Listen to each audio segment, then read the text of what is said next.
Assalomu alaykum bizdan kuzatib oluvchilar. Sizlar bilan Tenachi Uz. Bugun yangi obyektimizni geofizika, ya'ni qora suvni orqa tarafi, zabori orqa tarafi deyishadi ko'p joyi. Joyimizni 300 kvadratdan oshuv joy. Qalinligi 15 sm deb beramiz. Va chotki xudo xolis yozda muzli, qishda issiq bo'lishi uchun. Bu joyimizni eski holatida mana membrani qo'yib, stiklovatni qo'yishmoqchi bo'lgan bu narsaga. Hozir mana shu kursdaman kirib ketayotgan narsani. Ne, qaranglar. Hop, olamiz. Ko'rasizlar, qo'limda qolib ketyapti. Ana sizlar arzonchiroq nimadir bormi deysizlar-ku. Mana shu narsa bo'ladi-da. Mana shu arzon narsa emas. Mana membrana uchun $300, men haq so'zini $100 ga qildirishgan. Kamida ketidan stiklovati qo'yib, yana utupleni qanaqadir yo'llarini topib qo'yishmoqchi bo'lgan. Qarashsiz chirib ketyapti bu narsa. Issiq suvni ushlamasligini bilib, mana bizga murojaat qilishdi. Xudo xolisi bu joyimizda hali to'pli pul yoqilmasdan turib, kelganimizda kondensat bo'yotdi. Yerli suv bo'yotdi. Tepada o'sha mana membrani o'sha suv yig'ib o'ziga chirigan holatda tayyor bo'lib turgan ekan. Olib tashladik bu narsani. Buni ustidan sepib bo'lmaydi, chunki chirib ketadigan narsani o'zingizlar ham ko'rdinglar. Bu peni poliuretan bo'ladi. Xudo xolisi umuman chirib ketmaydi. Kompaniya 40 yil garantiya bergan bu narsa.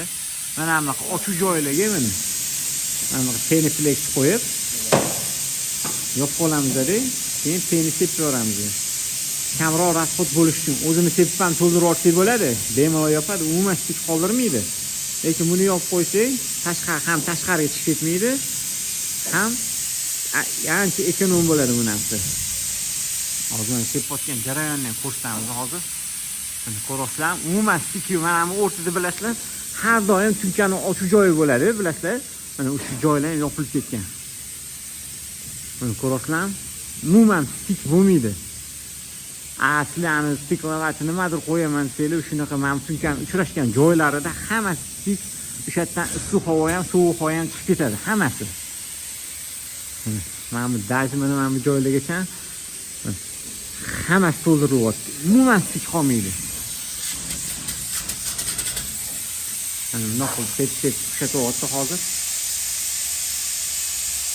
Bu peni sepib o'tganimizni superfiledan ham moshni narsa. Sepilayotgan jarayoni. Ko'rasizlar shuni. O'zi issiq bo'ladi mana. Suv shunday chiqyapti mana. Chekki power zazor stiklari mana. Shuni qaranglar. Yopilib ketyapti shular. 80 gradusgacha ishlaydi, reaksiyaga kirishadi. Hozir qish payti, vaqti sovuq, lekin mana bemalol chotki ishyapti. Mana ko'rasizlar ishini.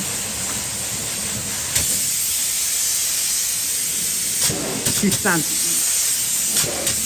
cm sepilyapti bu joyga. 15 cm. Kamida 15 cm. Chunki bu yerda garantiyasi bilan berilyapti. Qanaqa joyligini men sizga ko'rsatib qo'yaman hozir. O'zi ko'rib turibsizlar, bunaqa bahaybat joyi. Oddiy uylar emas.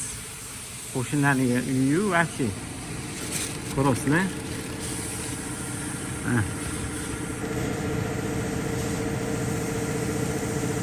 Hamma yozodagonlarning uyi. Mana bu salafan yopib qo'yganimizni peni sachramasligi uchun обязательно hammasiga yopib qo'yilgan. Ko'pchilik e'tibor bermaydi umuman bu narsalarga. Engelberg termo bilasizlar qancha pul turishini. Buni restavratsiya ham qilib bo'lmaydi. O'shaning uchun yopib qo'yamiz, sachramasligi uchun.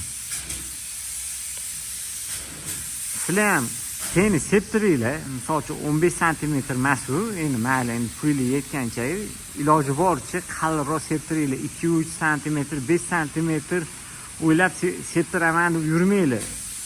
Xuddi qishda futbolkada yurgandek bo'lasizlar. Peni septirasizlar.